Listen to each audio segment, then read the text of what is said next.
What's up? What's up? What's up? What's up, Don Dons? Listen, this is your boy Chef Don Don, and I am here with another video. All right, I am here with another video. In this video, I do want to bring justice to what happened to Rasheem Carter. There are a lot of things that we must get into as we get into this story. But listen to me, listen to me, listen to me. This is what I need you to do. Please, please, please make sure that you hit that like button. Make sure that you subscribe to the channel. We will be covering a lot of these stories, especially the stories that don't get media attention, especially the stories that we're not talking much about. Okay. Um, I did want to go ahead and say again, I want to send love and prayers to Rasheem Carter's family. I did reach out to Rasheem Carter's family. I am still waiting on a response back, but I did want to do this video as well. Please remember, as the holidays are here, that it is super hard, super, super hard for anyone who has lost a loved one. There is a missing place at the table. So we want to get into this story. Please make sure that you keep all your comments respectful. Please, please, please, if you feel like cussing, just please, please be creative with that. All right.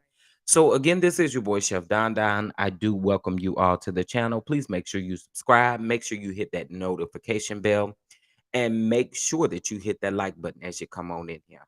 All right, let's get into this introduction and let's get into the story.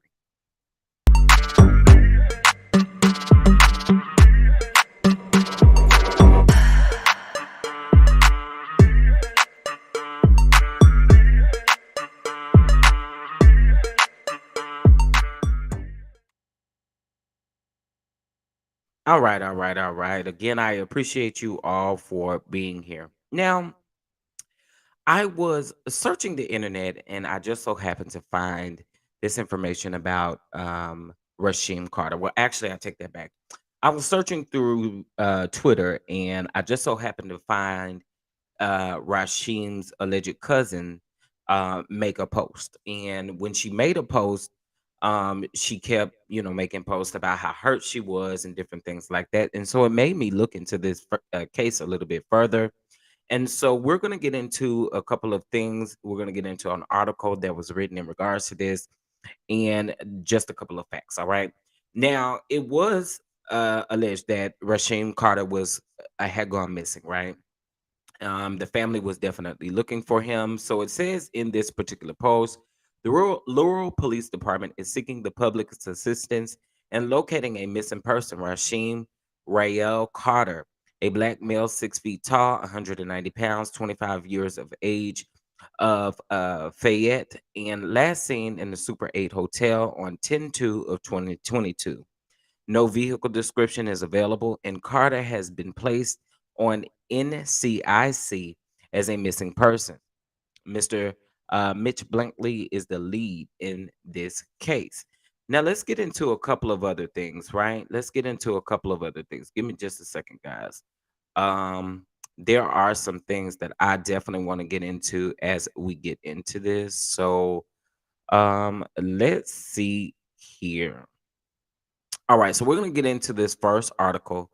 And here we go. So, in this first article, it starts out by saying unanswered questions surrounding the case of missing Fayette man, those decomposing body was found on November the 2nd in Taylorsville. Okay, now Taylorsville and Taylorsville, Louisiana, as well as Fayette, Louisiana. So give me just a second here.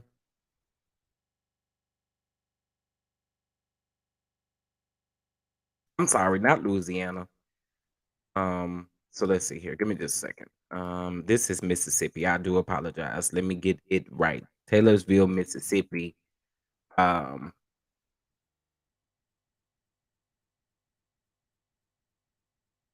okay, to Fayette, Mississippi. Now, I did do, just a little bit here, a little bit of digging just to see how far that is. And it looks like it's about an hour and 58 minutes driving, right? And it looks like walking distance that would definitely be 35 hours, okay? So it does look like between Fayette and Taylorsville is about an hour and 58 minutes by vehicle. Okay. So I did just want to go ahead and talk about that and the distance in between the two. Okay. All right, getting back into this. So Rasheem Carter, 25 years of age, was reported missing in early October while staying at a Laurel hotel and working in Taylorsville. Okay. So he was in Laurel, Mississippi. And Laurel, Mississippi and Taylorsville is about a 29-minute drive, okay? It's about a 29-minute drive, okay? So he was staying there at a hotel in Laurel and he was driving to Taylorsville, okay, while he was working there in Taylorsville. The VDN reached out to Carter's family, who provided some details about the case. According to the family, in early October, Carter went to the police department in Taylorsville to report that some men in a white truck were after him. Now, before I get deeply into this, this is what bothers me. So if he went to the police department to let them know, and we'll get further into this story, the first thing that came to my mind is this man is again crying out for help.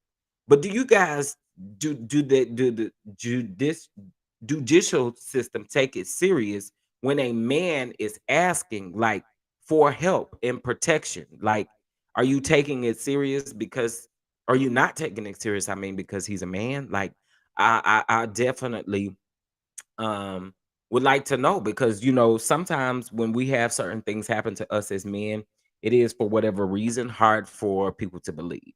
Okay, but let's get further into the story. Okay, give me just a second here. All right, so he told them that someone was trying to harm him, and I heard him when he said that, but they told me that he never said that someone was trying to harm him, said Rasheem Carter's mom, Tiffany Carter. Little did they know I was on the phone when he said it. He told me on the phone personally that it was three white trucks full of white men. Mm, mm. He waited nervously in the police station, pacing back and forth and asking the officers for a ride back to Laurel, where his hotel was. This is really breaks my heart. This breaks my heart. Said Carter's aunt Felicia Koa. Koa says that they refused because it was out of their jurisdiction and claimed that they had no room for him to stay. Laurel is 30 minutes from Taylorsville. Okay. And I did just give you guys that information. Now the sheriff responds. In an exclusive interview with Vicksburg Daily News, Smith County Sheriff Joel Houston responded by saying Rasheem Carter did not indicate he was in any danger when he came to the police department. To them, he never seemed to be in any distress or anything, and never mentioned anything about being in immediate danger, Houston said.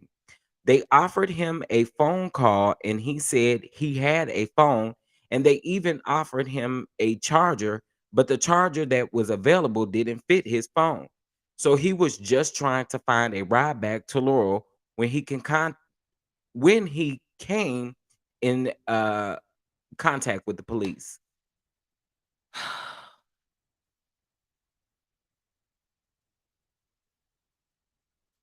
Now the mom, based off of what we've gotten into so far, the mom specifically said that she was on the phone with him when he went to the police station. She was on the phone with him. So let me just say this. If the mom lives in Fayette still, it's a 2-hour drive to Taylorsville. With that being said, his mom couldn't get to his rescue right away. So he did what he thought was the right thing to do was by going to the police station. Y'all, and forgive me if I'm stumbling over some of these words and things. This is very triggering, but we do have to bring justice to this by talking about it. We got to talk about it. And Rasheem hasn't been getting a lot of coverage, so I want to make sure that I cover this story. So again, just bear with me, but we're gonna get through it. Period. We're gonna get through it. All right. So give me just a second here. I just this is just very, very heartbreaking. All right. Now, where Carter stayed that night is unclear, but he returned to Taylorsville PD the next day. And according to his family, he received no assistance again. Come on. Y'all are failing people yet again.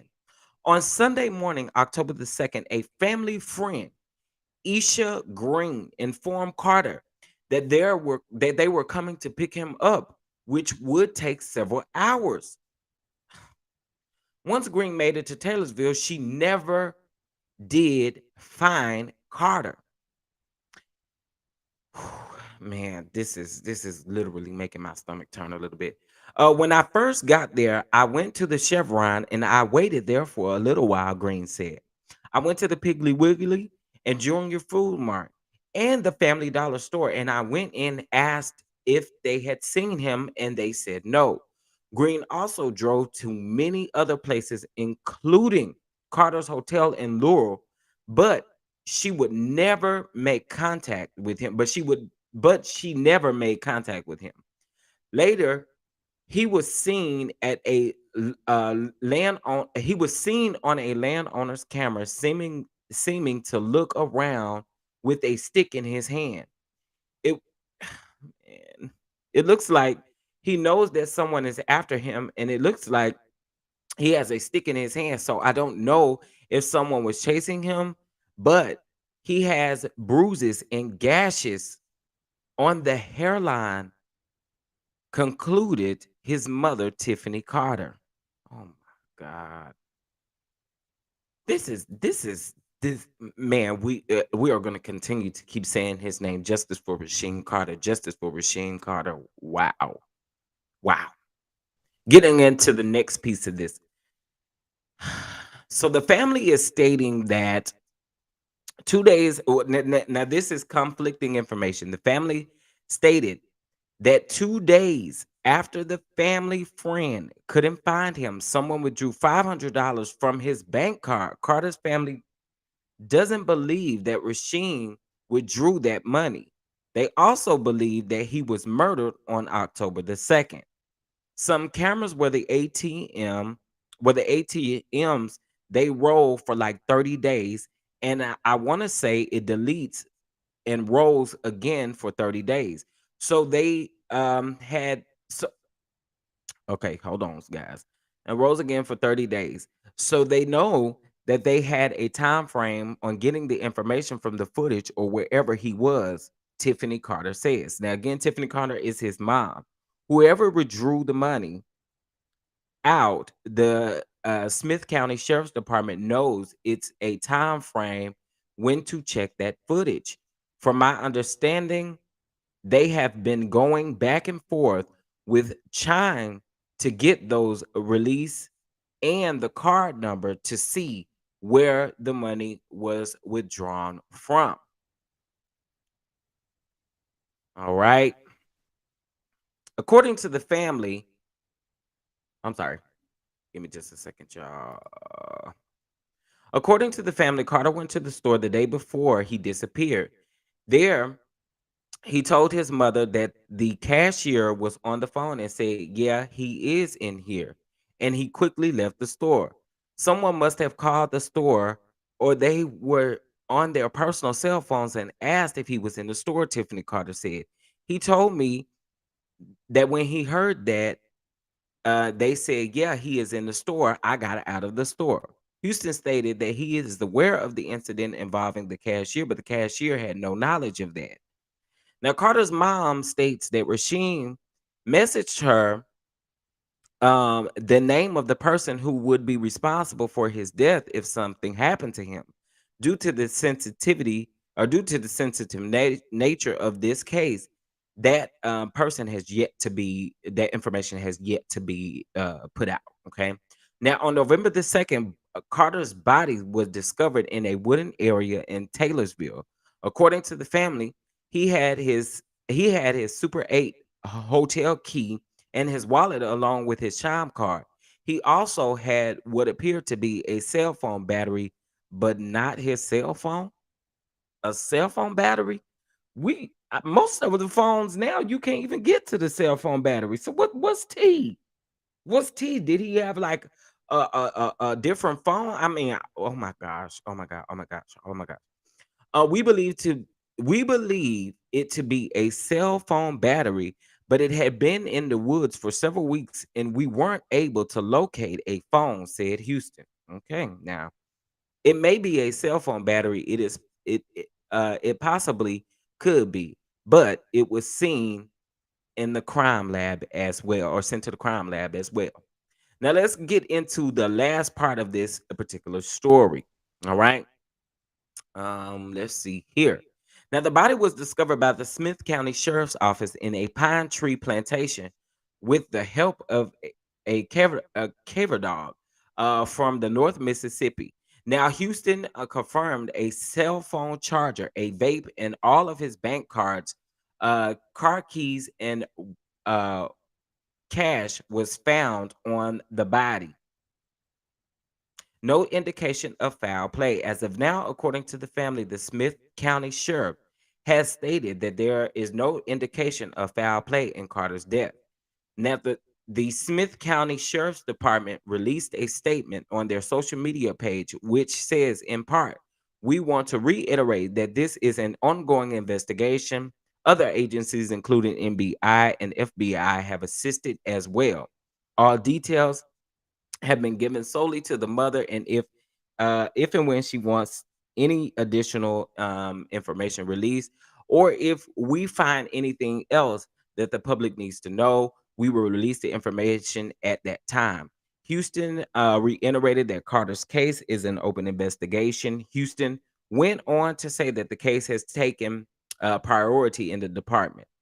Now we are working closely with the Mississippi and Bureau of Investigations, and we've also reached out to some of the sources with the FBI, and we're looking at it from every angle to find out exactly what took place, Houston said. "We would like to keep the family in our prayers." Rasheem Carter leaves behind a 6-year-old daughter. His remains are still in possession of the Mississippi Crime Lab awaiting an autopsy. Tiffany Carter has yet to see the remains of her son's body. Now, again, y'all, this is a very, very, very sad story. This is a very sad story.